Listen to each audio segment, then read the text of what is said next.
بسم اللہ الرحمن الرحیم۔ ابراہیم علیہ السلام کی نسل۔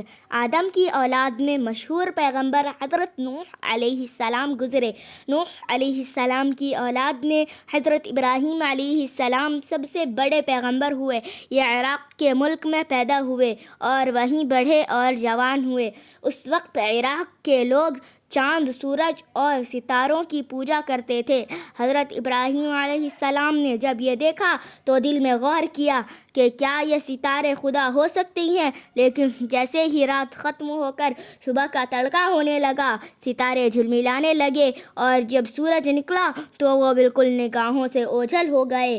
یہ دیکھ کر وہ پکار اٹھے کہ ایسی فانی ہستیوں سے تو میں دل نہیں لگاتا۔ پھر رات آئی اور چاند پر نظر پڑی تو خیال کیا کہ شاید اس کی روشنی میں خدائی کا جلوہ ہو، لیکن جب وہ بھی ڈوب گیا تو بول اٹھے کہ میرے پروردگار نے اگر مجھے راہ نہ دکھائی تو مجھے سچائی کا راستہ کبھی نہ مل سکے گا۔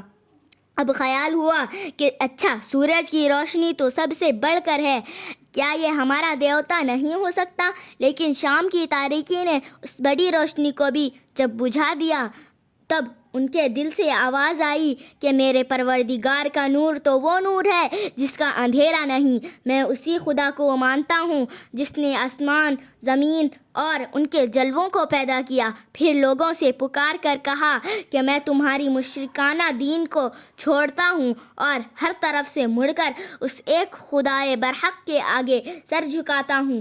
خدا نے ان کو پیغمبر بنایا اور آسمان زمین کی حقیقتوں کے دفتر ان کے سامنے کھول دیے اور دنیا میں توحید کا پیغام سنانے کے لیے ان کو مامور کیا۔ انہوں نے عراق کے بادشاہ نمرود اور اس کے درباریوں کو یہ پیغام سنایا۔ ان کے کانوں میں یہ بالکل نئی آواز تھی۔ انہوں نے حضرت ابراہیم علیہ السلام کو ڈرایا، دھمکایا، مگر وہ اپنی بات پر جمے رہے اور ایک دن موقع پا کر ان کے بت خانے میں جا کر ان کی پتھر کی مورتیوں کو توڑ پھوڑ کر رکھ دیا۔ یہ دیکھ کر بادشاہ نے ان کے لیے یہ سزا تجویز کی کہ وہ آگ کے الاؤں میں ڈال کر جلا دیے جائیں گے۔ یہ امتحان کا موقع تھا، مگر ان کی ثابت قدمی کا وہی حال رہا۔ ادھر ان کا آگ میں پڑنا تھا کہ آگ بجھ کر ان کے جان کی سلامتی کا سامان بن گئی۔